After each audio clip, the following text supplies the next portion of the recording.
सीधे श्रीनगर का रुख करते हैं, जहां से हमारे साथ जम्मू कश्मीर नेशनल कॉन्फ्रेंस के जनरल सेक्रेटरी और सीनियर लीडर अली मोहम्मद सागर साहब इस वक्त ज्वाइन कर चुके हैं। बहुत बहुत शुक्रिया सागर साहब हमारे साथ ज्वाइन करने के लिए। सूरत हाल आपके सामने है, 7वां मरहला आहिस्ता आहिस्ता अपने इख्तिताम की ओर डीडीसी इंतखाबात का, और 5 अगस्त के बाद एक बड़ा एक्सरसाइज है जमहूरियत के हवाले से। आप जाती तौर पर इसको कैसे देखते हैं और पार्टी इन चुनावों को कैसे देख रही है, कहां पर खुद को पा रही है? जमहूरियत की एक्सरसाइज है जिसको हमने अप्रिशिएट किया। लोग निकल रहे हैं, वोट इस्तेमाल कर रहे हैं, जो पहले नहीं हुआ था। जब पहले इलेक्शन हुए थे पंचायत के, उस वक्त कोई कंटेस्ट भी नहीं हुआ, लेकिन आज पहली दफा जब पीपल्स अलायंस ने इसमें पार्टिसिपेशन किया तो लोग निकल रहे हैं। 25% overall by and large Kashmir valley से और कोई 50-55-60% जम्मू वैली से आज जो पड़े हैं वोट। तो उसके बाद में एक अच्छी बात है कि लोग निकल रहे हैं, जमहूरियत को मजबूत कर रहे हैं, अच्छी बात है। सागर साहब, सन 96 के चुनावों को भी आपने देखा, खुद आप लड़े थे, मैदान में थे, और उसके बाद लगातार चुनाव आप लड़ते रहे। उन चुनावों के मुकाबले में इस आज के दिन की जब मैं बात करता हूं तो परसेंटेज में काफी ज्यादा फर्क आ रहा है, स्पेशली उन एरियाज में जो टोटल बाइकआउट वाले एरियाज रहते थे, जहां पर 1-1.5% से ज्यादा वोट परसेंटेज पड़ता नहीं था, वहां वोट परसेंटेज बढ़ रहा है। और नौजवानों का बाहर आना वोट के लिए, ये कहां की ओर रिफ्लेक्शन है, कैसे हम इसको देख सकते हैं? करेक्ट करूं कि इससे पहले जो 2011 में पंचायत इलेक्शन हुए उसमें 80-85% वोट पड़े स्टेट, वो सबसे ज्यादा टर्न आउट था वोटिंग का। या 96 में वोट पड़े 45% ओवरऑल कश्मीर वैली में, और जम्मू में 55%। वोटिंग का परसेंटेज बड़ा नहीं है, कम है, लेकिन फिर भी इन हालात में जबकि कुछ इंप्रेशन इस तरह दिया जाता था मर्कजी गवर्नमेंट से कि 370 और 35 से हटाने से लोग खुश हैं, उसके लिए जो पीपल्स अलायंस ने फैसला किया वो मैदान में आ गए। तो उस जो वोट हो रहा है वो इस चीज को भी जाहिर कर देता है, दर्शाता है कि लोग क्या उस मामले में, लोगों का क्या स्टैंड है, लोगों का क्या उसमें साइड है, वो पता चल जाएगा जो ही जब वोटिंग की गिनती होगी और रिजल्ट आ जाएंगे तो आप भी इससे बाखबर हो जाएंगे। सागर साहब, एक्सपेक्टेशन क्या है नेशनल कॉन्फ्रेंस की इस बार की? किस तरीके का माहौल हो सकता है जब वोटिंग का अमल मुकम्मल होगा, काउंटिंग होगी? क्योंकि बहुत सारे कैंडिडेट्स आपकी टिकट पर है, कुछ अलायंस ने ज्वाइंटली उठाए हैं, कहीं पर 2-2 कैंडिडेट्स भी है, तो काफी कंफ्यूजन भी है। तो आपको लगता है कि वो जो कंफ्यूजन हुआ है उसका नुकसान होगा अलायंस को ओवरऑल हर जगह पर? नहीं, को छुटपुट घटनाएं कहीं कहीं है, हमें पता है। दोनों जगह दोनों साइड से फिर उन्होंने कहा फ्रेंडली हम कॉन्टेक्ट करेंगे। बाकी जो अलायंस, पीपल्स अलायंस के जो एग्जेक्टिव है, जो सदर हैं, उन्होंने मिल बैठ कर ये सारा तय किया और कोई प्रॉब्लम नहीं है। कई जगह पे जो हो रहा था उसका नोटिस हमने ले लिया है, हर पार्टी ने ले लिया, उससे बात की जाएगी। लेकिन मैं आपको एश्योर करता हूँ इंशाल्लाह रहमान, अल्लाह ने चाहा तो आप देखेंगे कि ये इन इलेक्शन में एक बड़ी जबरदस्त कामयाबी होगी पीपल्स अलायंस की, जम्मू से भी और यहाँ से। इस बार कैंपेन की जब हम बात करते हैं तो कैंपेन पर काफी ज्यादा सवाल है। अलायंस पार्टनर्स लगातार कह रहे कि होने नहीं दिया गया जी कैंपेन उस तरीके से जिस तरीके से होना चाहिए था। इलेक्शन कमीशन कह रहा है कि जनाब सबके लिए हमने नॉर्म सेट किए हैं और उसी तरीके से चल रहा है। तो लेकिन जिस तरीके से एक तरफ से दिल्ली से लेकर जम्मू कश्मीर तक बात करें तो एक कैंपेन ट्रायल बहुत मजबूती के साथ लड़ा गया, और दूसरी तरीके से टॉप लीडरशिप कम और second rank third rank leadership campaign करती रही। क्या आपको लग रहा है कि इसमें जिस तरीके का कैंपेन होना चाहिए था वो हुआ नहीं, पूरी तरह से आप मैदान में नहीं आ पाए?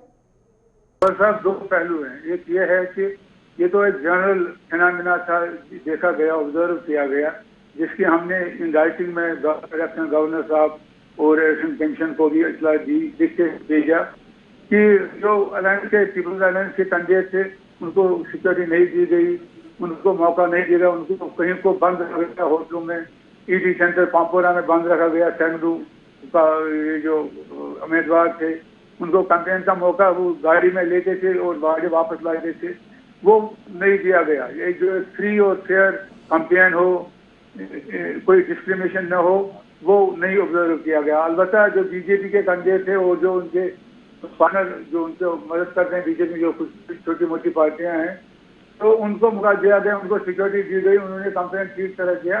लेकिन फिर भी इसके बावजूद मैं आपको वसूल को दावा के साथ कहूंगा कि ये जनता जो है सब कुछ जानती है और जनता ने अपना फैसला दिया और अच्छा फैसला दिया, वो सबके सामने आ जाएगा। बाकी हमने किया था फैसला जब इन्होंने सिक्योरिटी के कि डिस्ट्रिक्ट लेवल पे ही जो हमारे पार्टी कैडर हैं, पार्टी अहदेदार हैं, वो कंपनी को चलाएंगे, घर जाएंगे और उधर बाखबर करेंगे लोगों को कि स्टेट लेवल पे या जो हमारा स्टेट लेवल पे लीडरशिप है, जो टॉप लीडरशिप है, वो इसमें नहीं जाएगी। अच्छा, यानी ये डिसीजन था कि स्टेट लेवल की लीडरशिप नहीं जाएगी, डिस्ट्रिक्ट कार्डर जो आपका है या प्रोविंशियल कार्डर जो है वो कैंपेन को संभालेगा, वही नीचे कैंपेन करता रहेगा। बिल्कुल, आपने देखा होगा, वो आपने उधर भी किया होगा। सागर साहब, बड़ा इंपॉर्टेंट है, जब ये इलेक्शन का अनाउंसमेंट हुआ उसके साथ ही दो बड़े मुद्दे उठे, एक रोशनी एक्ट का मामला आया और फॉरेस्ट जमीनों का मामला आया, और फिर यह भी कहा गया कि देखिए अब किस तरीके से ये बाहर आएंगे, ये तो कहने के लिए कुछ बचा ही नहीं इनके पास। लगातार इल्जाम लगे नेशनल कॉन्फ्रेंस की लीडरशिप पर, पीडीपी की लीडरशिप पर, लेकिन लीडरशिप अक्सर खामोश दिखी, ऐसा क्यों?